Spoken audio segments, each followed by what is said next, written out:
Hello everyone, way to humanities में आपका स्वागत है। आज की वीडियो में हम क्लास 12 सेमेस्टर 4 हिंदी ए के सिलेबस में शामिल कवि सुदामा पांडे जी की दूसरी कविता, जिसका शीर्षक है धूमिल की अंतिम कविता, उसका भावार्थ पढ़ने जा रहे हैं। इसके पहले की वीडियो में हम कवि धूमिल जी का परिचय और आपके सिलेबस में शामिल की गई पहली कविता रोटी और संसद की व्याख्या को समझ चुके हैं, और आज की वीडियो में हम आपके सिलेबस में शामिल की गई इनकी दूसरी कविता की व्याख्या को समझने जा रहे हैं।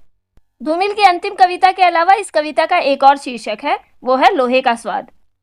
रोटी और संसद कविता की तरह यह कविता भी धूमिल जी के काव्य संग्रह कल सुनना मुझे से ली गई है। इस कविता के माध्यम से कवि धूमिल जी ने समाज में हो रहे शोषण और भ्रष्ट राजनीतिक व्यवस्था पर करारा व्यंग प्रकट किया है तथा शोषित वर्ग के लोगों के प्रति गहरी सहानुभूति को भी प्रकट किया है। यह कविता उन शोषित एवं पीड़ित लोगों के बारे में है जो व्यवस्था के अत्याचारों का सामना कर रहे हैं, लेकिन वो इसका विरोध नहीं कर पाते।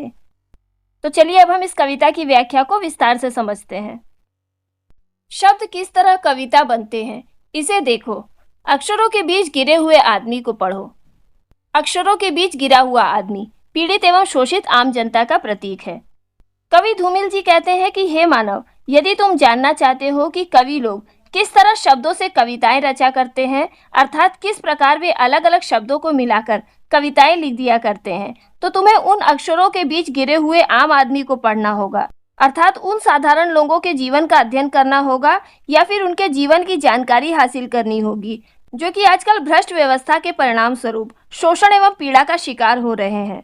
प्रस्तुत पंक्तियों में कवि के कहने का तात्पर्य यह है कि कोई भी कविता केवल सुंदर शब्दों या छंदों से नहीं बनती। कविता तब बनती है जब उन शब्दों के भीतर जीवन का दर्द, संघर्ष और सच्चाई प्रकट होती है। अतः हमें कविता में केवल शब्दों को ही नहीं देखना चाहिए, बल्कि उन शब्दों के बीच दबे हुए आदमी को देखना चाहिए, यानी उस आम इंसान को देखना चाहिए जिसकी पीड़ा, जिसकी मेहनत और जिसका संघर्ष ही कविता का असली आधार है। क्या तुमने सुना है कि यह लोहे की आवाज है या मिट्टी में गिरे हुए खून का रंग? यहाँ लोहे की आवाज गरीब एवं पीड़ित वर्ग के लोगों की कड़ी मेहनत, सत्ता की दमनकारी नीतियां और समाज की कठोरता का प्रतीक है। लोहा कठोर धातु होता है, इसलिए इसे क्रूर, अत्याचारी और भ्रष्ट व्यवस्था का प्रतीक माना गया है। खून का रंग शोषण, अन्याय और पीड़ा के शिकार निम्न वर्ग के लोगों की मौत का प्रतीक है, जो दिन रात कड़ी मेहनत करते हैं और दिन रात अपना खून पसीना बहाते हैं।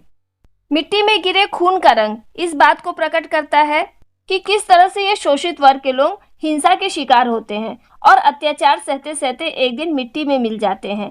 ऐसे लोगों की पीड़ा का ना तो कोई हिसाब होता है और ना ही कोई महत्व होता है। अतः कवि मनुष्य को कहते हैं कि जब तुम उस आम आदमी के जीवन का अध्ययन करोगे तो तुम देखोगे कि उसके जीवन में या तो कड़ी मेहनत की कथा सुनाई देगी या फिर उनके भयंकर शोषण का गीत सुनाई पड़ेगा। इन पंक्तियों में कवि कठोर और दयाहीन समाज की ओर इशारा करते हुए कहते हैं कि जब कोई आम आदमी उत्पीड़न या शोषण का शिकार होता है तो क्या तुमने उस दर्द को महसूस किया है या फिर तुम्हें उसकी चीखें सुनाई दी? अर्थात एक आम आदमी जीवन भर संघर्ष करते हुए पिसता रहता है और अंत में उसकी मौत हो जाती है, लेकिन हमारे दया और संवेदना से रहित कठोर समाज को कोई फर्क नहीं पड़ता। उस आम आदमी का दर्द लोहे की आवाज यानी भ्रष्ट व्यवस्था एवं दमनकारी शक्तियों की आवाज में दब जाता है। लोहे का स्वाद लोहार से मत पूछो, उस घोड़े से पूछो जिसके मुंह में लगाम है। इन पंक्तियों में लोहार शोषक वर्ग का प्रतीक है, जो कि सत्ताधारी या ताकतवर होते हैं, और घोड़ा शोषित एवं पीड़ित वर्ग का प्रतीक है। लगाम वह बंधन है जिसमें बंधकर पीड़ित वर्ग के लोग जीने के लिए मजबूर हैं। प्रस्तुत पंक्तियों में कवि कहते हैं कि लोहार तो सिर्फ लोहे की लगाम को बनाता है, लेकिन उस लोहे की लगाम को पहनने का दर्द क्या होता है यह वह नहीं समझ सकता। इस दर्द या पीड़ा का अनुभव तो सिर्फ वह घोड़ा ही कर सकता है जिसके मुंह में उस लोहे की लगाम को डाला गया है। लोहे की उस लगाम के कारण घोड़ा गुलामी के बंधन में जीने के लिए मजबूर हो जाता है, साथ ही उसे वह कष्ट झेलते हुए भी कड़ी मेहनत करनी पड़ती है, लेकिन उसके इस कष्ट का अनुभव संवेदनाहीन समाज को नहीं होता। अतः कवि मनुष्य से कहते हैं कि यदि आप शोषण की पीड़ा का असली अनुभव करना चाहते हैं तो इसके बारे में आप उन लोगों से मत पूछिए जो शोषण करते हैं, बल्कि उन लोगों से पूछिए जो कि जीवन भर शोषण का शिकार होते चले आए हैं। शोषण की पीड़ा का असली अनुभव क्या होता है ये तो सिर्फ वही लोग बतला सकते हैं जिन्होंने खुद उस पीड़ा का स्वाद लिया है या फिर जिनका जीवन गुलामी की जंजीरों में जकड़ा हुआ है और इस बंधन से वो जीवन भर आजाद नहीं हो पाते और शोषण, पीड़ा एवं अत्याचार सहते सहते एक दिन मिट्टी में मिल जाते हैं। इस प्रकार इस कविता के माध्यम से कवि ने देश के शोषित एवं पीड़ित वर्ग के लोगों के प्रति सहानुभूति को प्रकट किया है। कवि के अनुसार ऐसे वर्ग के लोग भ्रष्ट नियमों एवं कानूनों के जाल में जकड़े होते हैं, जिसके कारण वो चाहकर भी अपनी स्थिति में सुधार नहीं ला पाते और जीवन भर अत्याचार एवं शोषण की चक्की में पिसते रहते हैं। लेकिन शोषक वर्ग को उनके इस दर्द, इस पीड़ा का एहसास तक नहीं होता। अतः इस कविता के जरिए कवि उन शोषक वर्ग के लोगों को पीड़ित आम जनता की पीड़ा का अनुभव कराना चाहते हैं। और अब इस कविता का विशेष, कविता में सरल एवं साधारण बोलचाल की हिंदी भाषा का प्रयोग हुआ है। कविता में समाज के शोषक वर्ग एवं राजनीतिक व्यवस्था पर तीखा व्यंग प्रकट किया गया है। यह एक प्रतीकात्मक कविता है।